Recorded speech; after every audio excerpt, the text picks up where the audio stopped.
Hello বন্ধুরা, ইতিহাস আলোচনা চ্যানেলে তোমাদের সকলকে স্বাগত। দেখো আজকে আমি সাজেশন নিয়ে এসেছি PG history 3 history PG history M এর 3 নাম্বার পেপারের সাজেশন। অর্থাৎ যারা 2025-এ অ্যাডমিশন নিয়েছিলে তাদের পরীক্ষা এবছর 2026-এ হবে, সম্ভবত ডিসেম্বরে হওয়ার সম্ভাবনা রয়েছে। তো যাই হোক, আমি আগে দুটো পেপারের সাজেশন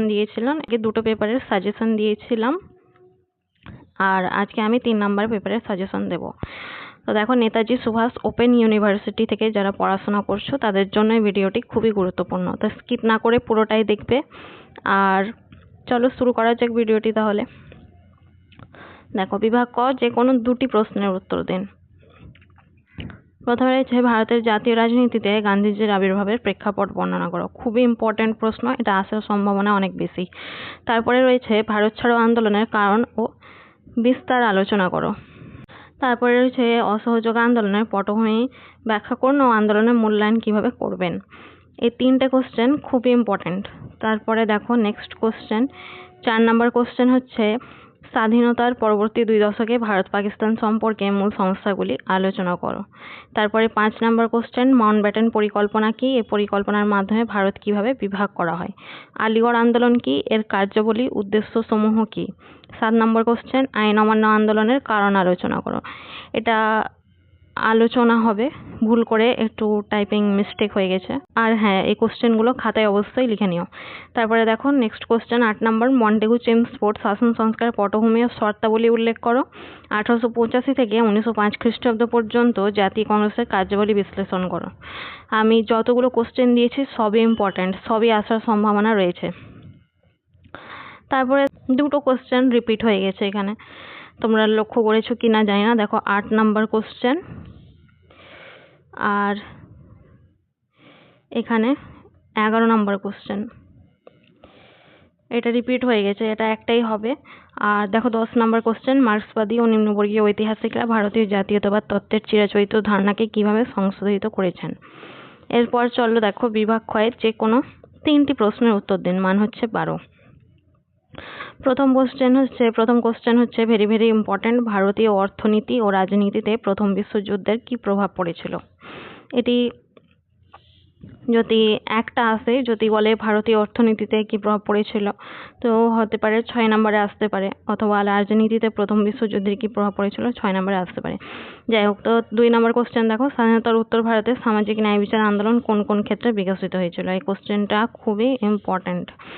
তারপরে রয়েছে 3 নম্বর কোশ্চেন, ভারতের স্বাধীনতা সংগ্রামে সুভাষচন্দ্র বসু আজাদ হিন্দ ফৌজের অবদান লেখো। খুব ইম্পর্টেন্ট। তারপরে হচ্ছে সর্বভারতীয় মুসলিম লীগ প্রতিষ্ঠার পটভূমি ব্যাখ্যা করো। ভারতের মন্ত্রী মিশন পরিকল্পনাগুলির ওপর সংক্ষিপ্ত আলোচনা করো। এই যে কোশ্চেনটা রয়েছে, এই 5 নম্বর কোশ্চেনটা, এটা অন্যভাবেও আসতে পারে। কিভাবে আসতে পারে বলতে পারবে, ভারতের ক্যাবিনেট মিশনের পরিকল্পনাগুলির ওপর সংক্ষিপ্ত আলোচনা করো। তো মন্ত্রী মিশন এবং ক্যাবিনেট মিশন একই, তোমরা গুলিয়ে ফেলো না বা ভুলে যেও না, আর কোশ্চেন ছেড়ে আসবে না। তোমরা অনেকেই হয়তো ভাববে যে যা মন্ত্রী মিশন পড়ে এসেছি, ক্যাবিনেট মিশন আলাদা। না, দুটোই একই, মন্ত্রী মিশন ক্যাবিনেট মিশন দুটোই একই। তারপরে দেখো, স্বাধীনোত্তর ভারতে প্রথম 3টি পঞ্চবার্ষিকী পরিকল্পনার বিশেষ দিকগুলি আলোচনা করো। সুভাষচন্দ্র বসু ও মহাত্মা গান্ধীর বিরোধের বিষয়টি কিভাবে ব্যাখ্যা করবে। এবার চলে আসবো বিভাগ গয়ে, যে কোনো 4টি প্রশ্নের উত্তর দিন, মান 7। দেখো, তাম্রলিপ্ত জাতীয় সরকার সম্পর্কে একটি টিকা লেখো। খুব important. Workers and present party, টিকা লেখো। রাওলাট আইন সম্পর্কে একটি টিকা লিখুন। সাইমন কমিশনের প্রতি ভারতীয়দের প্রতিক্রিয়া আলোচনা করো। খুব ইম্পর্টেন্ট। ভারতীয় সংবিধানে নির্দেশাত্মক নীতি, এটাও ইম্পর্টেন্ট। তারপরে রয়েছে দেখো, সৈয়দ আহমেদ খান, ভারতের স্বাধীনতা সংগ্রামে বাল গঙ্গাধর তিলকের অবদান। 8 নম্বর কোশ্চেন, 1947 সালে পশ্চিমবঙ্গে উদ্বাস্তু সমস্যা বিষয়ে একটি টিকা লিখুন। 9 নম্বর কোশ্চেন, ট্রেড ইউনিয়ন কংগ্রেস। 10 নম্বর, জিন্নার 14 দফা দাবি। 11 নম্বর, স্বদেশী আন্দোলনের ধারা। এটা ধারা হবে, ধারী হয়ে গেছে, যাই হোক। তারপরে 12 নম্বর কোশ্চেন হচ্ছে ভারতের স্বাধীনতা আন্দোলনে কংগ্রেস সোশ্যালিস্ট পার্টির ভূমিকা।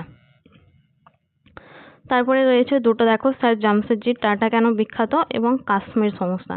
তো এই ছিল সাজেশনের প্রশ্নগুলো। আশা করি তোমরা খাতায় লিখে নিয়েছো, আর এগুলো প্র্যাকটিস করতে থাকবে, পড়তে থাকবে। আশা করি এগুলো কমন আসবে। আর আমি প্রত্যেকটাতে যেটা ইম্পর্টেন্ট এবং যেটা ইম্পর্টেন্ট নয়, কম ইম্পর্টেন্ট, সেগুলোতে আমি স্টার মার্ক দিয়ে দিয়েছি, তোমরা সহজেই বুঝতে পারবে। আর হ্যাঁ, আরও সাজেশন পেতে এবং ভালো ভালো ভিডিও পেতে চ্যানেলটিকে সাবস্ক্রাইব করবে। ভিডিওটি দেখার জন্য ধন্যবাদ।